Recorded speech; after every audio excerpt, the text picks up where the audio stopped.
બાલમુકુંદ દવે ગુજરાતી કવિતાની ચિરંજીવ સુગંધ. આપણે એમને કેટલા બધા ગીતોથી ઓળખીએ છીએ. કેવારે મળેલા મનના મેળ, રુદિયાના રાજા, કે પછી એવા કેટલાય ગીતો આપણી આસપાસ પતંગિયાની જેમ બાલમુકુંદ દવેના નામે ફરે, સુગંધિત કરે આપણા અસ્તિત્વને, હવાને. સીમને સીમાડે તને જોયો મારા બંદા, પ્રીત ચિન્હ ગારી પહેલી જોઈજી, એકલ બપોરે તને જોઈ મારી રાણી, અક્કલ પડી કી મેં તો ખોઈજી. અક્કલ પડી કી જેવો શબ્દ ગુજરાતી કવિતામાં આવે અને બંદો અને બાદામી એ નામથી, શીર્ષકથી કવિતા લખાય અને સંવાદ સ્વરૂપે પ્રેમનો ભાવ આખી કવિતામાં ઉમેરાય. આજ બાલમુકુંદ દવે એક અદ્ભુત ગીત લખ્યું. આજે તમારી સમક્ષ એ ગીતને આનંદવું છે. અત્તરિયા અત્તરના સોદા ન કીજીએ, અત્તરિયા અત્તર તો એમને દીજીએ. ડીઓ અને પરફ્યુમના સમયમાં અત્તરિયો યાદ તો ક્યાંથી આવે? અત્તરિયો કોણ હતો, કેવો હતો એ પણ એક આખી પેઢીને ખબર નહીં હોય.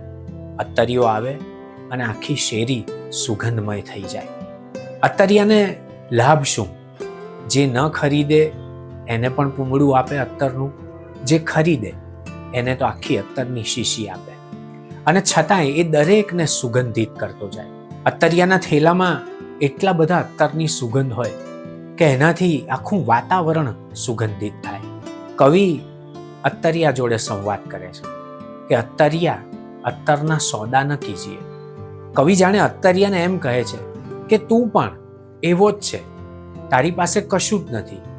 જે ફૂલો પાસે હતું, સુગંધ પાસે હતું, પાંખડીઓ પાસે હતું, એ બધું નીચોવી અને અત્તર થયું. અને હવે એ અત્તર તારી પાસે આવ્યું છે. જે તારું નથી એ તને મળ્યું છે અને તારે એને બીજાને સોંપવાનું છે. સર્જકનું અને કવિનું કામ લગભગ સરખું છે. ઈશ્વર જે આપે છે એ સર્જક કાગળ પર લખે છે, ઉજવે છે અને પછી સમાજને પાછું આપે છે. અત્તરિયો પણ એ જ કરે છે. જે ઉગે છે એનું અત્તર કરે છે અને પછી એ અત્તરનો મગમગાટ એ જે ખરીદે છે એને પણ આપે છે અને જે નથી ખરીદતો એને પણ આપે છે. કવિ અત્તરિયાને કહે છે, અત્તરિયા અત્તરના સોદા ન કીજીએ, અત્તરિયા અત્તર તો એમને દીજીએ. જે વહેંચવાનું છે એ આપણા ભાગે આવ્યું છે, તો એ વહેંચવામાં વહાલ ઉમેરી અને આપણે આપણા કર્મને આગળ વધારવાનું છે.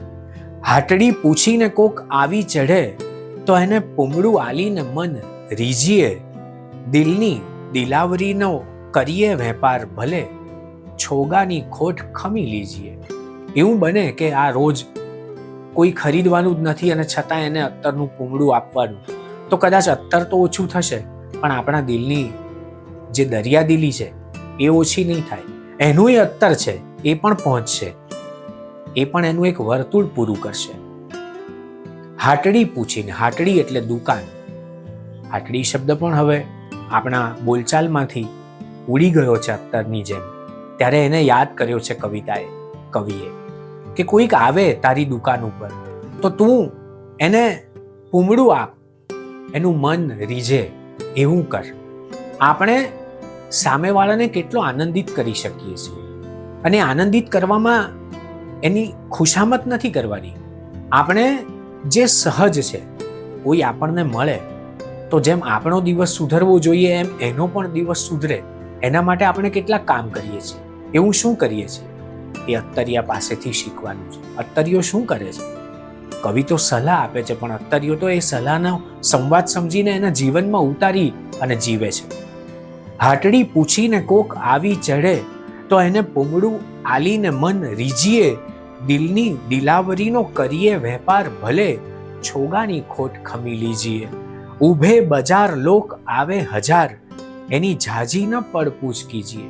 કોઈક આવે તો એને એમ પૂછવાનું નથી તું ક્યાંનો છે, તારું સરનામું ક્યાં છે, તું ખરીદતો નથી ને રોજ પૂમડું લઈ જાય છે. ના, કશું કર્યા વગર આપણને વહોરવા આવે એને તે એલા ગંધને રે બંધ બાંધી લીજીએ. એને બીજું કંઈ જ નથી કરવાનું, તારે અત્તરનું પૂમડું આપવાનું અને એનાથી એ મગમગ થતો જાય. તારી સુગંધથી એ બંધ થઈ જશે અને પછી તને ખબર જ નહીં પડે, તને એટલી જ ઓળખાણ પડશે, એટલી જ ઓળખાણ હશે તારી પાસે કે તું માત્ર એટલું જ કહીશ કે બસ આ મારી સુગંધથી બંધાયેલો છે.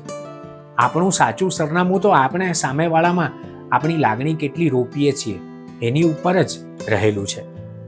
આગેથી પગલાને પરખી લઈએ ને એના ઉરની આરતને પ્રીછીએ. માટીડો ગલ જેમ નાખે છે જળ એમ નજરૂની ડૂબકી દીજીએ. એને તો નજરથી ઉતારી લઈએ.